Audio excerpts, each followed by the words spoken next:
Então, muito boa noite a todos mais uma vez, iniciando Lições da Vida de Saul, terceira parte. Agora as coisas começam a não andar tão bem assim para o homem que havia sido escolhido como rei em Israel. E nós temos aqui um primeiro passo negativo na vida desse homem para ser analisado, que encontra-se registrado no texto de 1 Samuel capítulo 13. 1 Samuel capítulo 13 diz que Saul reinou 1 ano em Israel. E no segundo ano do seu reinado sobre o povo, ele escolhe para si 3.000 homens de Israel. Da nação inteira ele escolhe 3.000. E esses 3.000 eram como uma guarda pessoal para Saul. Você vê que 2.000 estavam com ele, onde ele estava, lá na região montanhosa de Betel, que era a cidade que ele ficava, e outros 1.000 estavam com Jonatas, na cidade de Gibeá de Benjamim. Lembram de Gibeá de Benjamim, a cidade que nós vimos no estudo anterior, que foi cercada lá pelos amonitas? E o que é que ele faz então na sequência? Ele despede o resto do povo, cada um para a sua casa. Saul já começa errando aqui. Como é que Saul errou aqui? Ele despediu o resto do povo para a sua casa. Nós vemos que Saul teve uma grande vitória, ele tinha muitas pessoas ao seu lado, e se ele tivesse continuado firme aqui, ele poderia ter conseguido uma vitória ainda muito maior. Então houve aquela assembleia lá, e ele dispensa o exército. O exército que havia se levantado ao chamado dele, ao chamar do Espírito, as pessoas que foram tocadas pelo Espírito de Deus, que foram lá para subverter os amonitas. Ele reservou 2.000 homens apenas para ele e deixou 1.000 com o seu filho. E aqui Saul começa a errar, porque as pessoas que viam Saul como líder, elas estavam cheias de esperança, elas estavam cheias de coragem. Sabe, quando Deus apresenta alguma coisa, quando você recebe, por exemplo, um testemunho da palavra, você recebe uma confirmação de Deus na sua vida, através de outra pessoa, de que Deus está com você, como nós recebemos, você fica fortalecido para fazer mais coisas. Você fica disposto para avançar mais. Então você não pode perder aquela oportunidade que Deus criou.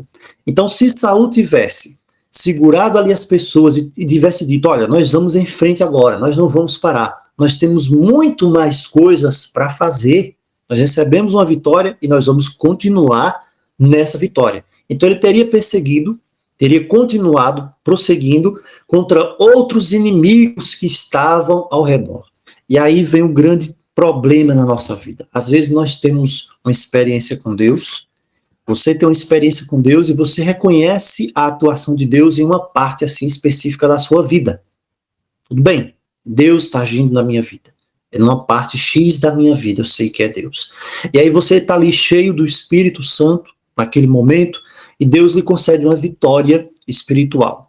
Mas aí o que acontece? Você sabe que você tem outros problemas para resolver. Se você baixar a cabeça naquele momento, se você achar que você já fez demais, se você achar que você já fez a oração do dia, já fiz a oração do dia de hoje, eu já li o verso de hoje, isso finalmente, fatalmente, vai fazer com que você estacione. Você vai estacionar espiritualmente. E você não vai conseguir desenvolver o crescimento espiritual. Isso acontece com muitas pessoas. É por isso que muitas pessoas ficam estagnadas. A pessoa pensa que porque já sabe, por exemplo, a doutrina do Deus único. Um só Deus, o Pai, 1 Coríntios 8, 4. Um só Senhor Jesus Cristo. Eu já sei disso. Tá ok. O batismo é em nome de Jesus. Eu já sei disso. Então, o que é que eu vou fazer mais? A pessoa olha assim para os lados e pensa que a vida espiritual se resume apenas a conhecer doutrinas verdadeiras. Não é isso. Isso é apenas um começo. É apenas um começo. É preciso trabalhar naquilo que precisa ser mudado. Não é fazer como Saul. Saul recebe uma grande vitória. No momento que ele recebe a grande vitória, que ele tem um exército inteiro à disposição dele, o que é que ele faz? Ele manda todo mundo para casa. Diz, não tem o que fazer mais aqui. Não tem mais o que fazer, então vai para a tua casa. E as pessoas perdem a oportunidade de agir no Espírito de Deus e fazer coisas que, de outra maneira, não fariam e não fizeram mais. Então esse é um grande erro aqui. Se você está começando, se você está indo na fé, se a sua fé agora está lhe dando possibilidade de você dar um passo a mais, vamos dizer assim, na presença de Deus, continue Não estagne, não fique parado pensando que você já recebeu o céu, que está só esperando Jesus voltar e você ser arrebatado. Não faça isso, porque esse é um grande erro, é um grande engano. E isso deve levar você e eu a meditar, como o Senhor manda, a raciocinar. Amém, Senhor. Cheguei eu agora nesse ponto, cheguei. O que quer mais o Senhor de seu servo? O que é que eu devo fazer mais? Em que eu devo melhorar mais? Porque você tem de ir em busca do inimigo. Você não pode simplesmente cruzar os braços e deixar que o inimigo venha lhe pegar de surpresa, porque é assim que ele trabalha. Você precisa identificar e eliminar. É até uma linguagem aqui militar. Identificar e eliminar. Então, o primeiro erro de Saul, esse primeiro erro, ele abre as comportas espirituais da vida de Saul para cometer outro erro. Então, é dessa forma, analisando aqui a vida de Saul, que nós percebemos como que alguém, nossa, como é que pode, a gente tem que ter cuidado com isso, como que alguém que é grandemente honrado por Deus, recebe uma honra de Deus, é chamado por Deus, recebe um convite espiritual do Senhor para desempenhar um papel, um ofício, uma obra de grande importância, como é que essa pessoa cai? Não é do dia para a noite. Não é do dia para a noite, mas é simplesmente descendo pequenas escadas. É descendo uma escada descendente cada dia. A questão de salvação e perdição é uma escada. Vocês lembram da escada de Jacó? Quando Jacó fugia e aparece aquela escada lá, e o Senhor... Então você precisa subir a escada. É um degrau a cada dia. Mas se você pensa que a perdição... eu tenho de pular de um penhasco de uma vez. Pode ser de uma vez para alguns, mas quando alguém está no nível espiritual e a pessoa se permite descer um degrau, para ela descer o próximo degrau já é mais fácil. Daqui a pouco ela vai estar pulando 2, 3 degraus, depois ela vai e mergulha. Então você vê que esse primeiro ponto de Saul levou ele para a queda seguinte agora. Então essa é a primeira lição de Saul. Ele não avançou. Ele não avançou. Então, o que é que aconteceu agora? O amor à comodidade. O amor à comodidade e o espírito de vilania, né, causado ali pelaquela opressão, fez com que as pessoas começassem a negligenciar os seus deveres. Esse aqui é um ponto. Segundo ponto, comodidade, espírito de negligência. O que aconteceu aqui com Israel? 1 Samuel 13, 22. Aqui nós temos outro ponto, capítulo 13, versículo 22. O que é que nos leva aqui o capítulo 22? A gente vai voltar ainda lá para o início, mas vamos ver uma coisa interessante aqui no verso 22. Diz assim, 21, verso 21. Os filisteus, que eram os arqui-inimigos, essa é uma coisa aqui, é uma coisa que parece ser cômica. Como nós somos enganados. Como que o ser humano consegue ser enganado pelo pecado? Veja só. Os filisteus eram os maiores inimigos de Israel. O que aconteceu? Os filisteus cobravam dos israelitas 2/3 de um ciclo de prata, para amolar os fios das relhas e das enxadas. E 1/3 de um ciclo para amolar machados e aguilhadas. Os israelitas não podiam fazer isso. Não tinha ninguém que conseguisse amolar uma enxada. Para aqui, pensa comigo, volta um pouquinho mais agora, versículo 19. Olha só a negligência do povo de Deus, o que causa. Olha só o que a minha negligência pode causar na minha vida. O que a sua negligência pode ocasionar na sua vida. Versículo 19. Em toda a terra de Israel, não havia um ferreiro sequer. Por quê? Porque os filisteus ameaçavam e diziam assim, olha, não é para ter ferreiro aí. Por quê? Porque um dia, se vocês se rebelarem, a gente está em guerra constante, vocês não podem fazer nenhuma espada, nenhuma lança. Aí o que acontecia? Israel, como é que Israel tem um exército? E Israel, quando queria amolar ali o arado para poder arar a terra, ou a enxada, eles tinham de descer para os filisteus. E não podiam ter uma lança. Quer dizer, eles ficavam reféns do inimigo. Quando ele queria plantar, a enxada levava para o inimigo amolar e pagava caro ainda. Mas não podia ter uma espada. Então, tirando aqui, trazendo para o nosso ponto de vista espiritual. É a mesma coisa hoje da gente conviver com o pecado. O que acontece? O pecado, ele simplesmente está deixando você sobreviver. É o caso de uma pessoa que é viciada em algum tipo de droga. A pessoa sobrevive, está sobrevivendo, está arando ali, está molando, aliás, o arado, a enxada, o machado, apenas para sobreviver, mas não pode se libertar. O pecado não deixa a pessoa se libertar. E a libertação tem a ver com luta. Por isso que aqui eles não tinham nenhuma espada, eles não tinham nenhuma lança, porque os filisteus não permitiam que eles tivessem. E eles estavam bem felizes, bem contentes, vivendo assim. Haviam se acostumado. Quanta gente não se acostuma no engano do pecado, na sarjeta do pecado. A pessoa vive enganada pelo pecado e não tem forças. Quando chega o dia da luta, da grande batalha pela vida ou pela morte, acontece o que aconteceu no verso 22. A palavra diz que no verso 22, que era o grande dia da peleja, e todos nós temos um grande dia da peleja espiritual na nossa vida, seja que dia for. Quando Israel foi convocado, chegou o dia da peleja, o filisteu agora vai me matar de uma vez. Agora, ou você luta, ou você morre. Quando chega o dia da peleja, o que acontece? Não tinha nem espada, nem lança, na mão de ninguém do povo. Só tinha na mão ali de Saul e Jonatas 3.000 pessoas somente. E aí a guarnição dos filisteus sai com toda a vontade, com toda a gana para destruir Israel. Segundo ponto da lição sobre a vida de Saul. Saul era um péssimo estrategista. Ele era um péssimo estrategista. Ele não percebeu que era preciso mudanças. É preciso mudanças. A nossa vida precisa ser feita de mudanças, e mudanças para melhor. A primeira coisa, como é que Saul está liderando um exército e ele manda o exército embora, descaso. Depois ele não percebe que aquele exército não tem armas para lutar. Aí nós precisamos fazer mais uma vez uma comparação com as armas do Espírito, que Paulo fala lá, a armadura do Espírito.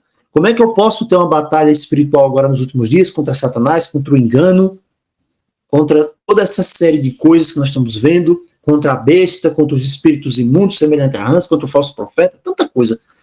Se você próprio não tem arma nenhuma na sua mão, se você menospreza a espada do Espírito, por exemplo, você menospreza a espada do Espírito, você substituiu a espada do Espírito por uma enxada, por um equipamento de arar a terra, porque o mais importante para você é simplesmente plantar e comer. E aí veja que Satanás já sabe disso, por isso que a marca da besta está relacionada ao comprar e vender. Porque Satanás sabe que no plano humano, na visão humana, a coisa mais importante, imediata para o ser humano é a sua subsistência.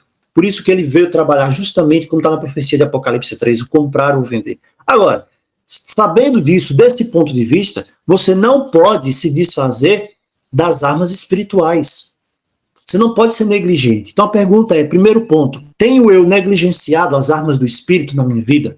Tenho eu negligenciado a leitura de qualidade da Bíblia? Ou eu só pego a Bíblia no aplicativo? Irmão, Bíblia de celular, olha, me perdoe, eu não dou muito valor à Bíblia de celular, não. É boa para você fazer uma pesquisa, tá, aquela coisa toda. Mas assim, Bíblia de celular, para mim, né, minha opinião, eu não vejo, assim, eu não tenho mesmo, não sei, coisa minha, né, meio antiquado, mas não sei, né, de cada um. Mas, peraí, você tem passado tempo com Deus? Ou, por exemplo, o tempo que você passa no celular, se você passa meia hora no celular, 1 hora no celular durante o dia, somando os períodos do dia, daquela 1 hora você simplesmente pega e vê um verso assim, aquele verso que vem da Bíblia já, né? Preparado. Ah, o verso tá, você lê, que bonito, o verso do dia. Isso não é tempo de qualidade com Deus. Isso não é. Infelizmente não é. Então, aqui nós estamos vendo negligência. Negligência. E Saul foi levantado por Deus justamente para combater negligências. Negligências que existiam entre o povo de Deus. Esse é o primeiro ponto, negligências. Voltando aqui para o relato, agora acontece outra coisa pior. Acontece outra coisa. Vejam só, os filisteus se reúnem para pelejar contra Israel. Os filisteus vêm com 30.000 carros, 6.000 cavaleiros e um povo, 1 Samuel 13:5, e um povo em multidão como a areia que está na beira do mar. Nossa, era muita gente. Você vê, quando a Bíblia quer falar que tem 400 mil, 500 mil, você vai encontrar isso facilmente. Lá em 1 Reis, um exército de 500 mil, de 1 milhão, a Bíblia fala. Mas aqui diz que veio muita gente mesmo, um povo em multidão, como a areia que está na beira do mar. E Saul só tinha 2 mil com ele e 1.000 com o filho. E o restante do povo só tinha o quê? Enxada. Como é que você vai para uma guerra com enxada? Então, quando chegar o dia final, o dia da grande luta espiritual, aquelas coisas que, quem sabe, as pessoas têm colocado mais atenção na vida dela, quem sabe o arado dela para comer, porque senão ela morre de fome, se Deus não pode me prover, não vai servir para a batalha. Não vai servir para a batalha final. Aí vai ficar claro isso. Então, vem um povo em multidão, se acampam, e aí no verso 6, quando Israel olha, eles dizem, espera aí, agora? Que a gente não tem nenhuma arma, não tem nenhuma espada aqui. Eles estavam em apuros. O que é que vai ser? Eles se escondem pelas cavernas, pelos buracos. Já pensou que humilhação? Se esconder na caverna, se esconder num buraco até, um buraco no chão, o cara procurar e se tocar ali como um tatu, pelos penhascos e até no cemitério, aqui, ó, nos túmulos e pelas cisternas. Deus não fez você para isso. Deus não fez você para se esconder nos túmulos, para se esconder no Pio 12 aqui, para se esconder no cemitério que tem na sua cidade.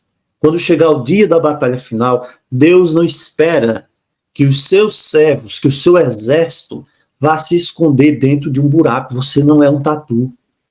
Deus não fez você para ser um tatu, para se esconder. Não, Deus não fez isso. Não foi isso que Deus planejou para a sua vida. Pelo contrário, se Deus lhe dá as armas do Espírito, é porque você precisa participar de uma batalha espiritual. Mas você precisa preparar essas armas com antecedência, para quando chegar a hora, quando chegar o momento, você não seja surpreendido. Sabe, muitas pessoas, essa linguagem aqui que diz que eles foram se esconder dentro dos buracos, lembra muito aquela linguagem de Apocalipse. Apocalipse fala lá do sexto selo, que muitos vão se esconder nas rochas. Então já pensou, o povo de Deus, que se diz povo de Deus porque não se preparou, passando uma circunstância como essa? É isso que acontece aqui. Outros passam o Jordão para outra terra, para o outro lado, desesperados. E agora imagine essa situação aqui com Saul. Ninguém se preparou, também Saul não preparou ninguém, Saul não estava preparado, Saul não tinha senso de urgência, Saul não tinha senso de preparação prévia. E agora Saul tinha uma ordem que havia sido dada. E agora nós chegamos no ponto aqui, no erro tremendo que acontece com Saul. Verso 8. Saul esperou 7 dias. Por quem? Por Samuel. Ele espera 7 dias segundo o prazo determinado por Samuel. Samuel diz assim, olha, você vai reunir, você vai me esperar 7 dias. 7 dias. E chegou os 7 dias, e naquele dia Samuel não chegou. Samuel não chegou. E o que aconteceu? Samuel não chegou. Não vindo, porém, Samuel até Gilgal, que era justamente aquele local do acampamento ali, que era um local de habitação também dos profetas, o povo começou a ir embora. Olha só como o povo é. E aí onde está a diferença entre o povo e o líder. O líder precisa agir como um líder. O povo age como povo. É por isso que existe até os chamados crimes de multidão. Porque o que são crimes de multidão? Crimes de multidão são aqueles crimes que a multidão faz. Por exemplo, você tem ali um lixamento, a multidão faz. Uma depredação, a multidão faz. A multidão, ela não tem, vamos dizer assim, uma cabeça em si. Ela simplesmente corre de um lado para o outro. É como um gado. E você vê aqui que a multidão começou a ir embora. Sabe por quê? Porque a multidão não tinha compromisso com Deus. É por isso que Deus levantou um líder como Saul. E Deus esperava de Saul que tomasse o pulso daquela circunstância. A multidão começa a ir embora. E o que acontece? O que acontece? Saul, nós vemos aqui que a Bíblia não registra Saul dizendo para as pessoas, para onde que vocês vão? Espera aí, ninguém vai embora não. Vocês vão esperar que, Saul, mas Samuel não chegou, já deu 7 dias, os filisteus estão vindo armados aí, a gente não se preparou, você sabe, todo mundo aqui só tem enxada, como é que a gente vai lutar com enxada? Tudo bem, há um problema aqui, mas não se resolve um problema desobedecendo a palavra de Deus. Repetindo, não se resolve problema desobedecendo a palavra de Deus. Pelo contrário, você cria outro problema pior ainda. E foi exatamente isso que Saul fez. A palavra diz no verso 9 que Saul então fez aquilo que ele não deveria, não poderia fazer.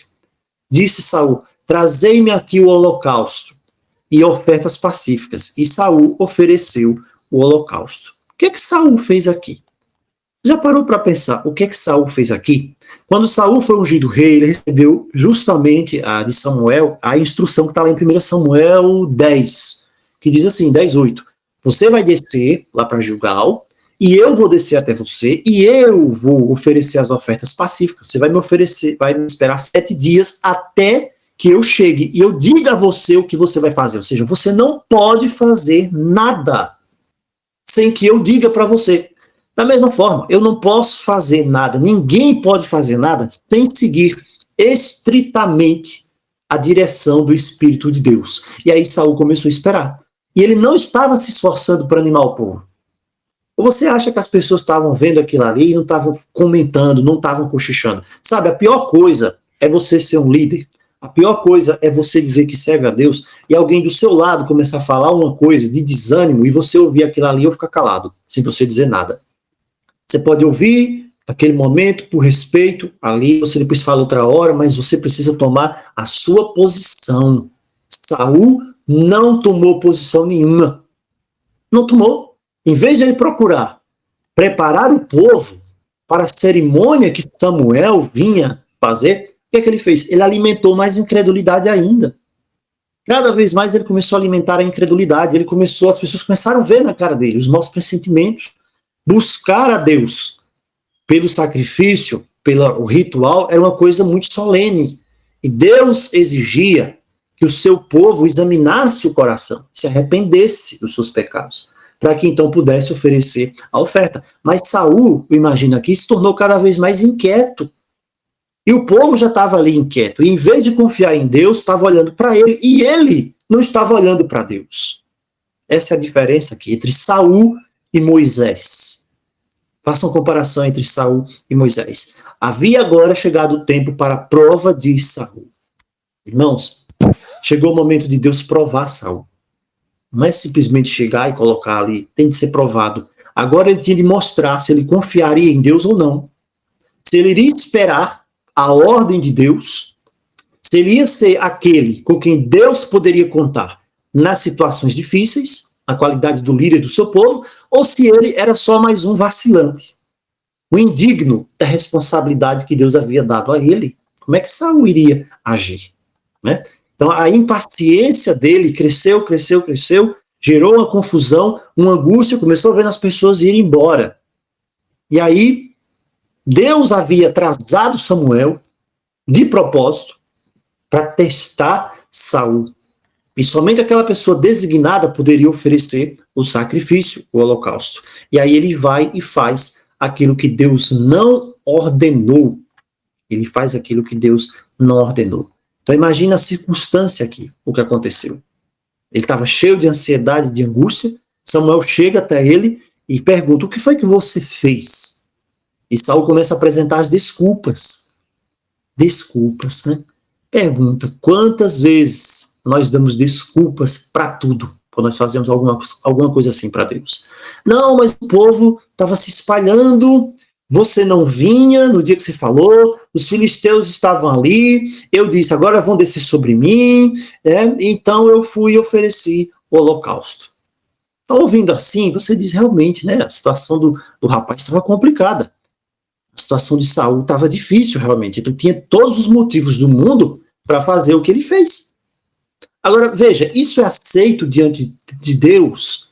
Isso é uma desculpa aceitável na presença de Deus? Você vai ver em 1 Samuel 13, verso 11, do 13 ao 15, que Samuel diz assim, peraí, você fez uma coisa nércia, você não usou a cabeça, você foi louco. você não guardou o mandamento que o Senhor teu Deus te ordenou. Caia o céu, caia a terra, abra o poço do abismo. O povo de Deus dos últimos dias tem de ser caracterizado por uma obediência total, completa e irrestrita a Deus. E Samuel diz, você não guardou o mandamento que o Senhor teu Deus te deu. Imediatamente, quando aquilo acontece, o Espírito de Deus que está ali ao lado, né, percebendo, vendo tudo que falava em tempo real com o profeta Samuel, ele já diz o seguinte, olha, você não é mais habilitado para ser o líder, para ser o rei de Israel. Agora o Senhor teria, se eu tivesse ficado fiel, o Senhor teria confirmado o teu reino sobre Israel para sempre. Mas agora não vai permanecer o teu reino. Não vai permanecer. O Senhor já buscou para si um homem segundo o seu coração. Às vezes a gente pensa, né, sobre Davi. Como é que Davi podia ser um homem segundo o coração de Deus? Como é que Davi podia ser esse homem segundo o coração de Deus? Você vê que Deus aqui apresenta, Samuel fala de Saul e começa a comparar. Diz, você não é o homem segundo o coração de Deus, mas Deus já procurou um homem segundo o seu coração. O que é ser um homem segundo o coração de Deus? O que é ser uma mulher segundo o coração de Deus? O que é isso? Como é que eu posso ser um homem segundo o coração de Deus? Como é que você pode ser uma mulher segundo o coração de Deus? É simples. Ser um homem, ser uma mulher segundo o coração de Deus é aquela pessoa que está disposta a seguir a vontade de Deus e não a sua. É aquela que treme da palavra de Deus quando o Senhor fala. É aquele que não duvida quando o Senhor diz. É aquele que não busca encontrar desculpas para quando Deus fala. É aquele que não tenta colocar Deus num laboratório. Eita, Deus falou isso. Será que isso tem lógica que Deus falou? Não, isso que Deus falou não tem. Não, isso aí eu acho que... Não faz isso não, senão você vai para o inferno. Não se questiona a palavra de Deus. E por isso que Deus disse aqui, eu vou procurar um homem segundo o meu coração. E aí a pergunta é, como é que Davi era um homem segundo o coração de Deus? Davi, ele adulterou com a Batseba, né? Davi mandou matar o Urias. Como é que Deus disse que Davi é um homem segundo o coração dele? Sabe qual é a diferença de Davi para Saul, que eu gosto sempre de falar? É uma só, que está aqui. Davi, ele matou o Urias, ele adulterou com a Batseba, mas o pecado de Davi em si foi fraqueza. Foi uma fraqueza humana, ele a enfraqueceu, ele caiu naquele pecado, mas jamais você vai encontrar na história do rei Davi ele desobedecido uma ordem de Deus a ele, direta para ele, você não vai encontrar. Por isso ele era o homem segundo o coração de Deus, ou seja, você pode ter pecado, tudo que você vai pecar, que a gente tem de pecar. Não, eu posso cair, eu posso pecar. É a mesma coisa a diferença de Pedro para Judas. Eu posso ser um pecador, eu posso cair num pecado, mas que eu não planejei, não premeditei, vamos dizer assim, diretamente contra Deus, que eu não me rebelei contra a ordem direta de Deus. Claro que Davi foi ali uma questão terrível, mas ele não recebeu, jamais ele foi contra uma palavra direta de Deus para a vida dele. Mas Saul foi. Saul rebelou-se contra Deus aqui. E é por isso que Samuel diz, Deus agora diz que vai procurar o homem segundo o coração dele. E você não serve para ser chefe do seu povo. Você não serve para ser chefe do seu povo. Ou Israel deixaria de ser o povo de Deus, porque não obedece, ou deveria ser mantido esse princípio. Esse princípio. Se Israel quisesse ser inteiramente de Deus, se a vontade do ser humano terrestre se mantiver em sujeição à vontade de Deus, então ele continua a ser o governador de Israel. Enquanto o rei e o povo estivessem subordinados a Deus, Deus era a defesa do povo. Mas ninguém pode prosperar, nem prosperou, se não reconhecesse em todas as coisas a autoridade suprema de Deus. Foi isso que aconteceu com Saul, o fracasso de Saul, que impossibilitou ele, a partir dali, de se tornar o representante de Deus. Ele transviaria Israel, porque se ele próprio não está disposto a obedecer, a sacrificar, como é que ele pode levar outras pessoas também a obedecer e sacrificar a própria vontade para obedecer à vontade de Deus? Essa é a pergunta. Se ele tivesse sido fiel, o reino dele teria sido estabelecido. Mas como ele fracassa, Deus deveria cumprir o seu propósito através de outra pessoa. E essa pessoa, embora fosse um pecador também, que pecasse, foi castigado por Deus por causa do seu pecado, mas ele estaria disposto a seguir a vontade de Deus incondicionalmente. Incondicionalmente. Não existe segurança nenhuma na desobediência à palavra de Deus. E todas as promessas de Deus são feitas sob condição de fé e obediência. Fé e obediência. Então, o que é que acontece com Saul? Ele segue o impulso, confia na inteligência dele. Não, eu acho que isso aí, quem sou eu para dizer, Deus, eu acho que é melhor fazer dessa forma. Não pode. Então, Saul estava no desagrado de Deus. E outro, não estava disposto a humilhar o coração. Não estava disposto a humilhar o coração. Agora, o Espírito de Deus trabalhou com Saul? Trabalhou, mas ele não permitiu que o coração dele fosse abrandado. Veja, ele recebe essa mensagem, mesmo assim, a coisa que ele está mais preocupado é manter o cargo dele. Então, tem muita gente preocupada em manter a aparência. Mas receber uma reprovação de Deus e dizer, Senhor, eu pequei, eu quero fazer a tua vontade, a pessoa não está disposta assim. E Deus conhece os corações.